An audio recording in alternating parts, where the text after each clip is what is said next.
আসসালামু আলাইকুম, কেমন আছেন সবাই? আজ আমি আপনাদের ডিমের একটা রোস্ট করে দেখাবো। তো আসেন শুরু করি। প্রথমে চুলাটা জ্বালিয়ে নিলাম, ডিমটা ভেজে নিব। পরিমাণ মতো তেল দিয়ে দিচ্ছি।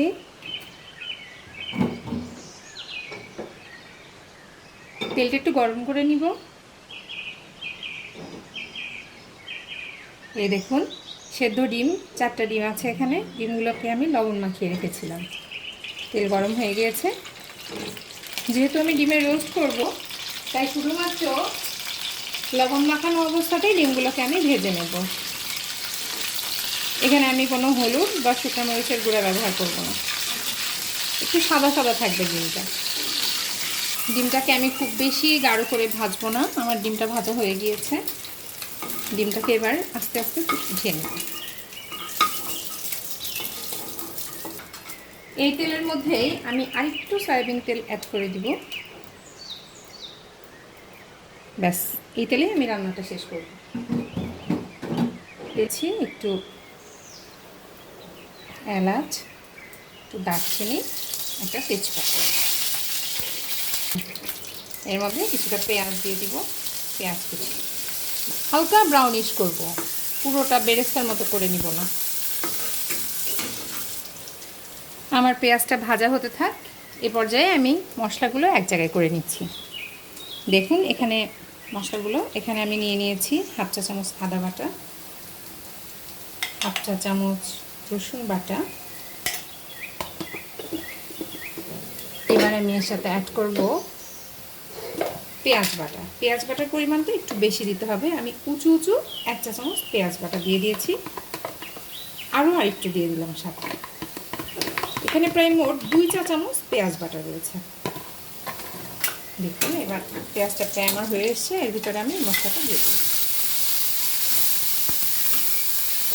এ পর্যায়ে চুলার হিটটা একটু কমিয়ে দেব।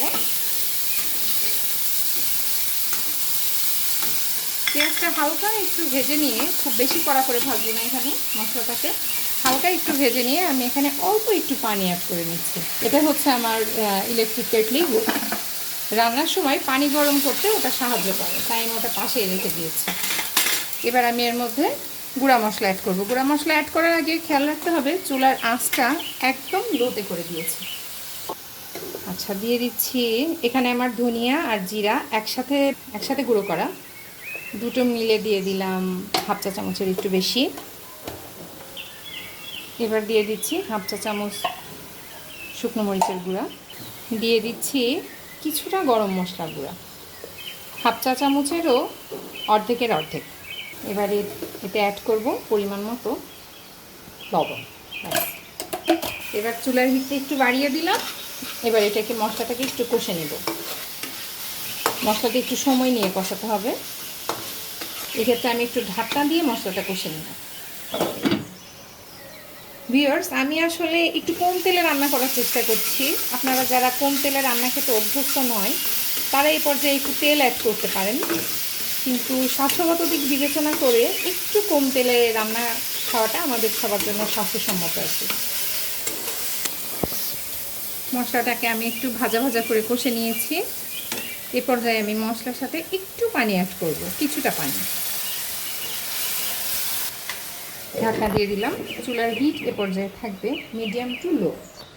যেহেতু আমরা বলেছি আমরা ডিমের রোস্ট রান্না করছি, তাই এই পর্যায়ে আমরা কিছুটা রাঁধুনি রেডিমিক্স রোস্ট মশলা অ্যাড করে দিব।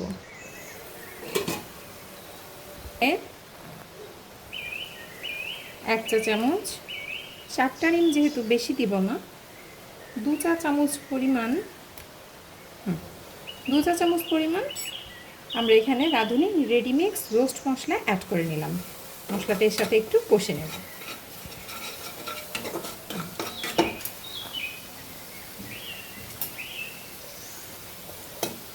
মশলাটা প্রায় আমার কষা কষা হয়ে গিয়েছে। আমি আর সামান্য একটু পানি দিয়েছিলাম। এবার আমি এতে লেবু অ্যাড করব। কষা মশলার উপরে সব কিছু অ্যাড করে দিব। আমি পুরো একটা লেবুর এক পাশ পুরোটা দিয়ে দিলাম। ডিমের রোস্টটাতে মূলত আপনারা যত বেশি কষাতে পারবেন তত বেশি এটার টেস্ট আসবে। কিছুটা চিনি দিয়ে দিব পরিমাণ মতো, এখানে আপনারা যে যেমন মিষ্টি খেতে পছন্দ করেন ঠিক সেই অনুযায়ী আপনারা চিনি অ্যাড করে নেবেন। আমি খুব সামান্য কিছুটা চিনি অ্যাড করে দিলাম। আর যেহেতু আমার এটা লাল চিনি, তাই একটু অল্প পরিমাণ দিলে মিষ্টি প্রচুর হয়ে যায়। এখানে স্বাদ মতো আমি এখানে চিনি অ্যাড করেছি। এ পর্যায়ে আমি মশলাটাকে আরেকটু কষে নিব। দেখুন বন্ধুরা, মশলাটা আমি একটু ঢাকনা দিয়ে কষাবো, ঢেকে ঢেকে কষে নিব মশলাটাকে। দেখুন দেখুন বন্ধুরা, আমার মশলা থেকে তেল ছেড়ে দিয়েছে। আমি আগেই বলেছি আমি খুবই সামান্য তেল ব্যবহার করেছি, তাই ঠিক সেই আন্দাজেই তেল ছেড়ে দিয়েছে। এবার আমি এর মধ্যে ডিমগুলোকে অ্যাড করে দিব। ডিমগুলো সহ হালকা হাতে একটু কষে নেব, বেশি না, জাস্ট কিছুক্ষণ ডিমগুলো একটু কষে নিলাম আমি। একটু মাখা মাখা হয়ে গেল ডিমের সাথে মশলাটা। এবার আমি এর মধ্যে আগের থেকে জাল করে রাখা দুধ দিয়ে দিব। এখানে পুরোটা দুধ দিয়ে দিলাম, এই এতটুকুই যথেষ্ট হবে। এবার আমি ঢাকনা দিয়ে ঢেকে দেব। আমার ডিমটা ফুটে উঠেছে। আমি এ পর্যায়ে কাঁচামরিচ অ্যাড করব। আমি গোটা কাঁচামরিচ দিই না, আমি কাঁচামরিচ ফালি করে দেওয়াই পছন্দ করি, এতে ঝালটা বেরিয়ে আসে, সুঘ্রাণ কিন্তু চলেই আসে। ফিরে এলাম 2 মিনিট পর। আমার ডিমটা ফুটছে। আমি এ পর্যায়ে একটু চেক করে দেখব লবণ ঝাল সব কিছু ঠিক আছে কিনা। আমি একটু চেক করে নিচ্ছি।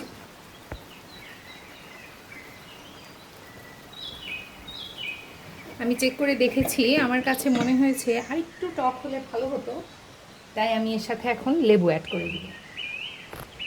কিছুটা লেবু অ্যাড করে দিচ্ছি। আপনারা যে যেমন টক খেতে পছন্দ করেন সে ঠিক সেই অনুযায়ী টক দিয়ে দিবেন। আমার টক ভাবটা একটু বেশি পছন্দ, যেহেতু লেবু দিয়েছি তাই স্বাদের ব্যালেন্স আনার জন্য সামান্য একটু চিনি অ্যাড করে দিই, এতটুকু।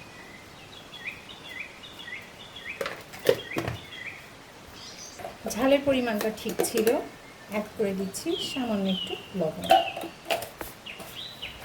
এবার এটিকে সমানভাবে মিশিয়ে দিচ্ছি। আপনারা যে যেমন গ্রেভি রাখতে পছন্দ করেন ঠিক সেভাবেই রাখবেন।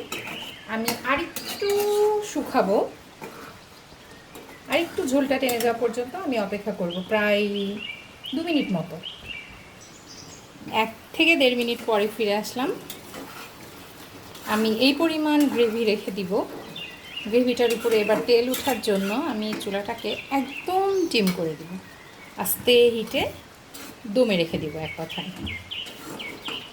এই দেখুন আমার এটা সম্পূর্ণ শেষ, প্রায় হয়ে এসেছে। আমি এবার এটাকে আস্তে হিটে কিছুক্ষণ রেখে দেব। ব্যাস যথেষ্ট আমার জন্য। এই পর্যায়ে আমি চুলাটা অফ করে দিলাম। চলুন একটু সার্ভ করে নিই আমি। এই পর্যায়ে তৈরি হয়ে গেল আমার মজাদার ডিম রোস্ট। আমার বাচ্চারা একটু ঝোল খেতে পছন্দ করে, তাই আমি এটাকে একটু ঝোল রেখেছি। তৈরি হয়ে গেল আমাদের মজাদার ডিম রোস্ট। এটা আপনারা বিরিয়ানি, পোলাও বা ভাতের সাথেও খেতে পারেন। তো আমাদের চ্যানেলটি যদি ভালো লেগে থাকে সাবস্ক্রাইব করে পাশে থাকবেন। ধন্যবাদ।